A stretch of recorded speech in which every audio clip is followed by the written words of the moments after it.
Bucket list item for many, Lauterbrunnen. Der Ausländer.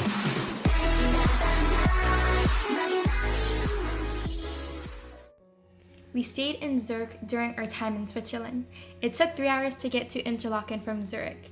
We caught the SBB, pit stop in Bern, transferred to Interlaken Ost, which means East in German. From Interlaken Ost was a 20-minute tram ride to Lauterbrunnen. Lauterbrunnen is considered a must-do if you are in Europe according to traveltoeurope.com. We are at the Interlaken train station now. We missed the connecting train to Lauterbrunnen, so we had to wait 30 minutes. Finally at Lauterbrunnen, it is said that J.R.R. Tolkien was so inspired from his stays in Lauterbrunnen that Elven Kingdom of Rivendell is based on its landscapes. It was raining today, that's why the gloom.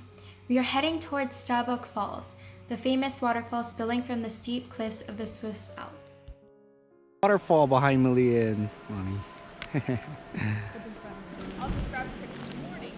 But then I was like, no, I'll go take it now. I'm glad I did because this morning it wasn't fun. As you can see, it was empty today. Sunday, that's why. FYI, Europe is closed on Sunday. Only a few tourists visited the area, and no locals. It started clearing up. Here's an epic view of the Swiss countryside. It looks even better in person. We were hungry. It was about 3 p.m.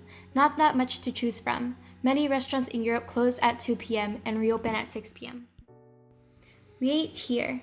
I can't remember the name of the restaurant. Dad had goulash soup.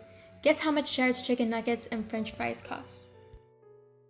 12 Swiss francs. About $12.24. Expensive, yeah. That's Switzerland. We are heading back to the train station now and going to catch the cable car to Mürren.